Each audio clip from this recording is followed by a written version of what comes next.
क्या आप लोगों को पता है इंडिया में एक ऐसा टेम्पल है जिसके पिलर्स रोटेट होते हैं? एक ऐसा टेम्पल है जहाँ पे पिलर्स में म्यूजिक बजता है। एक ऐसा टेम्पल है जहाँ पे पूरी दुनिया की सबसे पहली घड़ी है। एक ऐसा टेम्पल है जिसके सीक्रेट डोर्स खुल ही नहीं सकते। टेम्पल के पिलर्स जो साइंस में साउंड वेव का 3D मैप होता है उसके जैसे बनाए जा रहे हैं। माउंटेन्स को कार्व करके टेम्पल बनाए गए थे। ऐसे टेम्पल्स भी हैं जिनका आर्किटेक्चर मॉडर्न डे एंटीनास से सिमिलर आ रहा है। काफी सारी बहुत क्रेजी और बहुत इंटरेस्टिंग चीजें हैं इंडियन टेम्पल्स के अंदर। देखो मैं ऐसा कोई आर्कियोलॉजिस्ट नहीं हूँ, तो अगर मेरे से कोई गलती हो जाए तो आप बता दीजिएगा। बट भाई मेरे को टेम्पल्स को एक्सप्लोर करने में, उनकी हिस्ट्री जानने में, उनका आर्किटेक्चर समझने में बहुत ज्यादा मजा आता है। हम श्रीलंका भी गए थे, वहाँ पे राजा रावण की हमने आपको लंका दिखाई दी। इसमें अलग अलग चीजें हमने फाइंड आउट करी थी। बट इस वीडियो के अंदर हम इंडियन टेम्पल्स के पीछे की टेक्नोलॉजी देखने वाले। Let's go.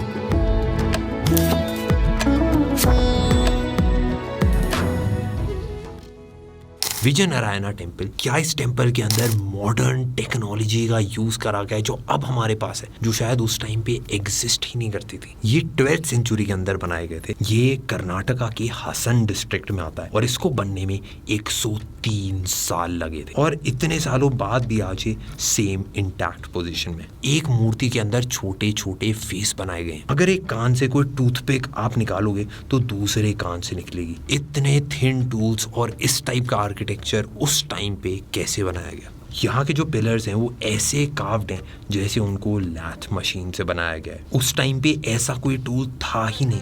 ये सब आज की मॉडर्न डे मशीन से ही करा जा सकता है। और इसमें जो कट्स लगाए ये इतने ज्यादा मुश्किल है कि आज की टेक्नोलॉजी के साथ भी करना इनको बहुत ज्यादा मुश्किल है। इंडिया में अभी रिसेंटली 12 बार केव्स डिस्कवर हुई है। आप लोगों को लगा हाँ भाई गुफा कौन सी बड़ी बात है, बट ये केव्स बहुत ही ज्यादा अच्छे से पॉलिश्ड है। आपको लगे हाँ भाई बढ़िया यार, ये तो चमकता तो हमारा मार्बल भी है। जितना चिकना ग्लास होता है उससे हल्की सी ज्यादा चिकनी ही ये दीवारें हैं। एंड यूजुअली ग्रेनाइट जब भी पॉलिश होता है भाई वो फ्लैट सरफेस को पॉलिश करा जाता है। एक कर्व सरफेस पे ग्रेनाइट को पॉलिश करना बहुत ही ज्यादा मुश्किल है। आज के जो प्रोफेशनल स्टोन मेसन होते हैं, मतलब जो भाई इंडस्ट्रियल काम करते हैं मार्बल को पॉलिश करना पूरे वर्ल्ड में टॉप के, जिनकी एक्चुअल भाई कंपनी है ग्रेनाइट पॉलिश करने की और ऐसे कंस्ट्रक्शन की, उनसे पूछा गया भाई ऐसा कंस्ट्रक्ट करना आज की डेट में कितना ज्यादा मुश्किल है। उन सब ने बोला आज की डेट में भी ऐसी गुफा क्रिएट करना इम्पॉसिबल है। उन्होंने लेजर से पूरा 3D मैप करके इस पूरी गुफा का स्ट्रक्चर निकाला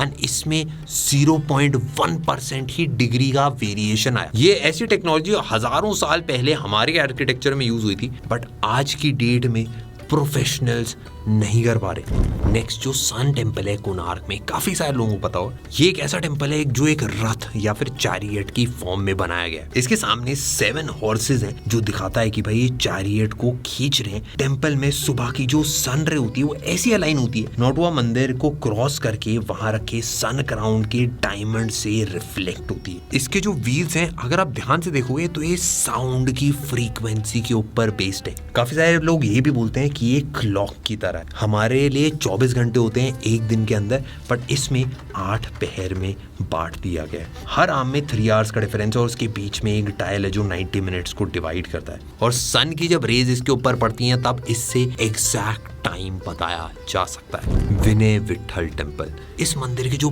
पिलर्स हैं उनमें से म्यूजिक निकलता है। यहाँ पे 56 म्यूजिकल पिलर्स हैं जिन सबकी हाइट 3.6 मीटर्स है। हर पिलर के आसपास 7 स्मॉल पिलर्स हैं जो म्यूजिक को एनहांस करने के लिए बनाए गए। हर पिलर एक म्यूजिकल नोट प्ले करता है, जैसे सा रे गा मा, ये अलग अलग नोट्स हैं। हर पिलर के अंदर एक अलग वाइब्रेशन है। ये ग्रेनाइट के स्टोन्स है जो हमारे घर के किचन के अंदर लगते हैं और इन्हीं का यूज करके अलग अलग साउंड्स बनाई जाती हैं। लेकिन आप बोलोगे भाई ये बजते कैसे हैं? ये पिलर की शेप अलग अलग है तो आसपास के सराउंडिंग से इंटरेक्ट करते हैं। अलग अलग जो फ्रीक्वेंसीज क्रिएट होती हैं वो एक म्यूजिक की तरह ही होती हैं। जैसे गिटार में अलग अलग स्ट्रिंग्स अलग अलग साउंड क्रिएट करती हैं हवा को वाइब्रेट करके, उसी तरह भाई ये पिलर्स भी साउंड प्रोड्यूस करते हैं। इंडिया के काफी सारे जो टेम्पल्स हैं, काफी सारा जो आर्किटेक्चर है एंशिएंट, वो खाली देखने के लिए या बैठने के लिए या टूरिस्ट की एक प्लेस नहीं है, ये सब साउंड की और वाइब्रेशनल फ्रीक्वेंसीज के हिसाब से बनाए गए हैं। उनके पिलर्स साउंड की वाइब्रेशनल पैटर्न्स की शेप में, जो हॉरिजॉन्टल स्ट्रक्चर होता है वो काफी सिमिलर होता है टेम्पल्स का, एक एंटीना की शेप का। और अगर आप ऊपर से देखोगे तो जो मॉडर्न डे सीपीयू और ट्रांजिस्टर्स का आर्किटेक्चर होता है उन सेम बेसिस के ऊपर इनको कंस्ट्रक्ट करा गया है। तो भाई जो मॉडर्न डे टेक्नोलॉजीज हैं, जो अभी हम छोटे छोटे सीपीयू ट्रांजिस्टर अपने लैपटॉप के अंदर लगाते हैं, एंशिएंट जो हमारा आर्किटेक्चर है उसी का बहुत ज्यादा बड़ा स्केल्ड वर्जन है। ये जो सीपीयू होते हैं कंप्यूटेशन, फ्रीक्वेंसी और डिजिटल सिग्नल्स इधर उधर करने के लिए होते हैं। आप सोचो एक छोटा सा सीपीयू हमारे पूरे बड़े लैपटॉप में इतनी सारी चीजें कर सकता है, तो इसका अगर एक फिजिकल बड़ा सा इतना बड़ा स्ट्रक्चर बनाया जाए तो उससे एनर्जी, फ्रीक्वेंसी, वाइब्रेशन और डिजिटल सिग्नल्स को कैसे यूज करा जाता था ये किसी को नहीं पता है। बट हाँ भाई, ये सिमिलैरिटीज बहुत ज्यादा क्रेजी है। नेक्स्ट है दोस्तों चोला टेम्पल्स। तमिलनाडु के तंजावुर में बना ये टेम्पल 11th सेंचुरी का है। उस टाइम का ये सबसे ऊंचा स्ट्रक्चर था और ये बना था बस ग्रेनाइट से। जो इसका मेन टावर है उसको विमान टावर कहते हैं। वो 99 फीट टॉल है और इसका जो शिखर है वो एक डोम है एंड वो 25 टन का एक सिंगल ब्लॉक ग्रेनाइट पे टिका हुआ है। लेकिन सबसे ज्यादा इंटरेस्टिंग चीज ये है कि जब 11th सेंचुरी में बना था तो इसके 60 किलोमीटर के रेडियस में कोई भी ग्रेनाइट नहीं मिलता था। तो इतने बड़े और भारी स्टोन्स यहाँ तक कैसे लाए गए ये एक पूरी ही मिस्ट्री है। उसके बाद इतने ऊपर तक उसको उठाना, वहां पे रखना और उसको कार्व करके बिल्ड करना, पता नहीं भाई कैसे होता है। आज की डेट में इतनी ऊपर तक के लिए क्रेन्स होती है। हमारे स्टूडियो के बाजू में भाई क्रेन वेन लगा रखी है यार, बट उस टाइम पे कैसे वेट उठाया जाता था ये किसी को पता भाई। 12वीं सेंचुरी में बना पिज़ा का जो टावर है वो लीन करने लगा है, बट 11वीं सेंचुरी में बना ये टावर आज भी सीधा सॉलिड खड़ा है। नेक्स्ट है पद्मनाभ स्वामी टेम्पल। कुछ टाइम पहले केरला के पद्मनाभ स्वामी टेम्पल के अंदर एक सीक्रेट दरवाजा मिला। ये एक हजारों साल पुराना टेम्पल एंड इस दरवाजे के पीछे क्या है किसी को बिल्कुल भी नहीं पता है। ये डोर आयरन का था जिसके बाहर कोबरा स्नेक्स बने थे। एंड इंटरेस्टिंग बात यह है कि इसके अंदर जाने का और कोई भी रास्ता नहीं था। डोर के अंदर कोई भी कुंडी या फिर कोई भी बोल्ट्स नहीं थे। कहा जाता है कि भाई ये डोर सुपरनैचुरल पावर से प्रोटेक्टेड है और इसको खोलने से चीजें खराब हो सकती हैं। लेकिन हम बात करेंगे इस टेम्पल की इंटरेस्टिंग टेक्नोलॉजी की। इसमें 100 फुट का एक गोपुरम है, जिसका मतलब एक टावर है। इसका बेस 40 फीट का है, मतलब ये टेक्निकली 140 फीट ऊंचा है। इसका कंस्ट्रक्शन भी इतना प्लान्ड है कि केरला में जो ह्यूमिड वेदर होता है, और अभी इस साल पहले तो और ज्यादा गर्मी थी, बट यहाँ कंस्ट्रक्शन ऐसा है कि पूरा टेम्पल कंप्लीटली वेंटिलेटेड रहता है। कहीं पे भी गर्मी सर्दी की कोई दिक्कत नहीं है। आज हम सबके पास मोबाइल के अंदर एक कंपास है, या फिर कंपास आप 200 रुपए का भी खरीद लो भाई मार्केट से। गूगल मैप से आप डायरेक्शन देख सकते हो। लेकिन क्या आपको पता है कि कन्याकुमारी का कुमारी अम्मा टेम्पल की जो नोज रिंग है वो भी एक जमाने में डायरेक्शन देने में हेल्प करती थी। इनकी जो डायमंड की नोज रिंग है वो इतनी ज्यादा ब्राइट है कि एक कुछ साल पहले नाव थी, उनको लगा एक लाइट हाउस है जिससे लाइट आ रही है। एक्चुअली मून की लाइट रिफ्लेक्ट हो रही थी, जिसकी वजह से वो नाव शोर पे आ गई और क्रैश हो गई, और वहां पे पूरे ही स्टोन्स भर रखे। इस एक्सीडेंट से जो ईस्टर्न गेट था इस टेम्पल का उसको बंद करना पड़ा। बट हाँ भाई, सेलर्स और काफी सारे लोग डायरेक्शन के लिए भाई इस मंदिर की उस मूर्ति का इस्तेमाल करते थे। आप नोटिस करो, आपके घर का जो पानी होता है, फिर आप सिटी चेंज कर लो तो पानी चेंज आता है, किसी किसी के बाल थोड़े से झड़ने लगते हैं, बट हर जगह का पानी थोड़ा सा डिफरेंट होता है। बट कभी आपने ऐसा देखा है कि एक जगह पे अलग अलग टाइप का पानी हो? रामेश्वरम के टेम्पल में ऐसे 22 पानी के कुंड है जो ऑलमोस्ट आजू बाजू में, लेकिन उनके पानी का टेस्ट और टेम्परेचर अलग अलग है। सबसे इंटरेस्टिंग चीज ये है कि भाई टेम्पल के जस्ट बगल में पूरा समुंदर है। हर कुंड के अंदर जो पानी है उसका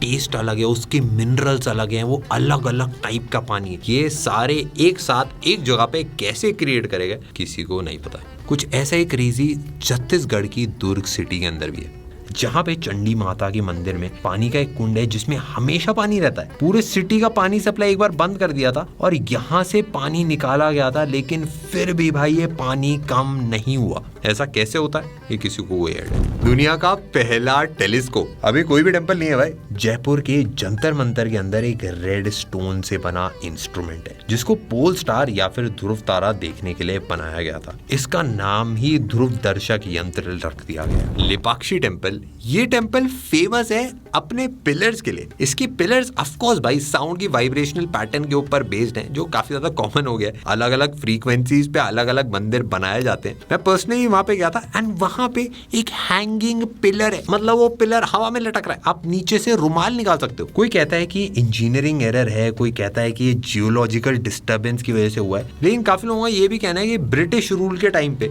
इस पिलर को हिलाने की कोशिश करी गई थी, जिससे पूरे टेम्पल का स्ट्रक्चर हिलने लगा, तो भाई ये रोकना पड़ा।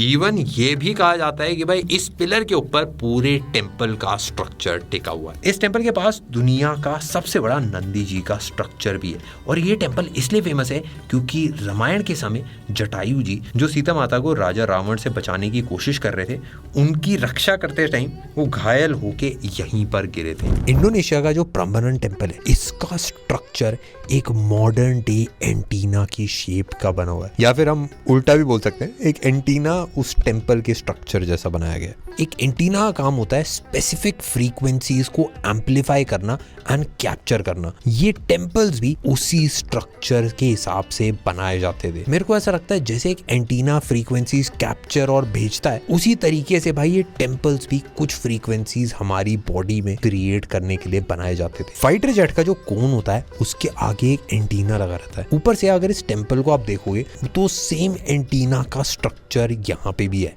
अगर इस टेम्पल में टॉप से अगर आप एक साउंड वेव भेजोगे तो ये टेम्पल के इनर चेम्बर के एकदम सेंटर पे ही मिलेगा, और ये वेव्स इतनी स्पेसिफिक होंगी कि टेम्पल की बाउंड्री से भी बाहर नहीं जाती। चिन्नेकसवा टेम्पल ये बैंगलोर से 140 किलोमीटर दूर सोमनाथपुर में एक टेम्पल है, जहाँ पर अब पूजा नहीं होती क्योंकि यहाँ पे मूर्तियाँ टूट गई हैं या फिर गायब हो गई हैं।